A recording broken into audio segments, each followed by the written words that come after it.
প্রচন্ড রৌদ্র, বালু, মরুভূমির বালুগুলো উত্তপ্ত হয়ে গেছে। একদিন দুই দিনের তো আর সফর না, 1000 কিলোমিটার রাস্তা। দিনের পর দিন, রাতের পর রাত আল্লাহর নবী সফর করতে করতে ক্লান্ত হয়ে গেছেন, সাথে কোনো খাবারও নাই, পানিও নাই। রহমাতুল্লিল আলামিন বলেন, আবু বকর দেখেন তো কোনো বাড়িঘর দেখা যায় কিনা, যেখানে যায় আমরা একটু কিছু সময় বিশ্রাম নিব, একটু পানি টানি খাবো। সাইয়েদনা আবু বকর তাকায় দেখেন অনেক দূরে একটা বাড়ি দেখা যায়। আবু বকর রাদিয়াল্লাহু তাআলা আনহু বললেন, ওগো আল্লাহর নবী, উনজুর ইলাল আমাম, সামনের দিকে তাকায় দেখেন অনেক দূরে একটা বাড়ি দেখা যায়। নবীজি বললেন, ইমশি মাই, চলো আমরা ওই বাড়িতে যাই একটু বিশ্রাম নেই, তারপরে আবার আমরা রওনা শুরু করব। কারণ দুপুরবেলা প্রচণ্ড রোদ, এই রোদের মধ্যে হাঁটলে তো আমরা ক্লান্ত হয়ে যাব।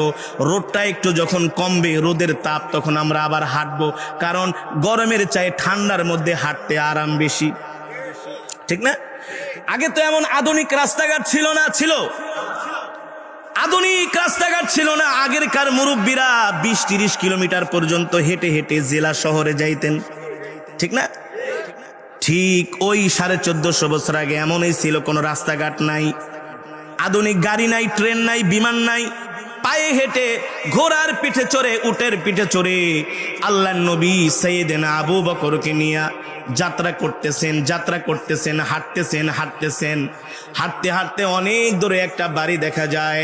আল্লাহর নবী বললেন, আবু বকর চলেন ওই বাড়িতে যাই একটু আমরা বিশ্রাম করি। এবার ওই বাড়ির কাছে গেলেন, যা দেখলেন মরুভূমির পাশে ছোট্ট একটা ভাঙ্গা কুঠুরি, ছোট্ট একটা ঘর, ওই ঘরের দরজাটা লাগানো। এবার সাইয়েদনা আবু বকরকে আল্লাহর নবী নির্দেশ দিলেন, ইয়া আবা বকর ইফতাহিল বাব, দরজাটায় নক করেন আর বলেন, কে আসো, দরজাটা খুলে দাও।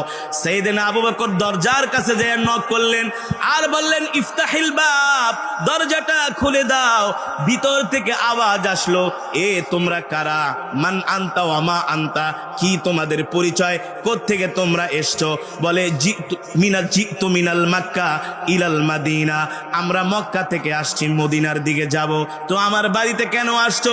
বলে, আমরা দুইজন মানুষ মক্কা থেকে মদিনায় যাইতেছি, আমাদের কাছে কোনো খাবার নাই, কোনো পানি নাই, প্রচন্ড রৌদ্রের তাপ, এই কারণে তোমার বাড়িতে আমরা কিছুক্ষণ বিশ্রাম নিয়ে আবার রৌদ্রটা কমলে আমরা আমাদের যাত্রা শুরু করব। এখন যদি তোমাদের ঘরে কোনো খাবার থাকে, কোনো পানি থাকে, আমাদেরকে একটু দাও। ঘর থেকে আওয়াজ দিয়া বলল, শোনো, আমরা গরিব মানুষ, আমি আর আমার স্বামী দুইজনে আমরা এই বাড়িতে থাকি, দুইজন আমরা এখানে সংসার করি।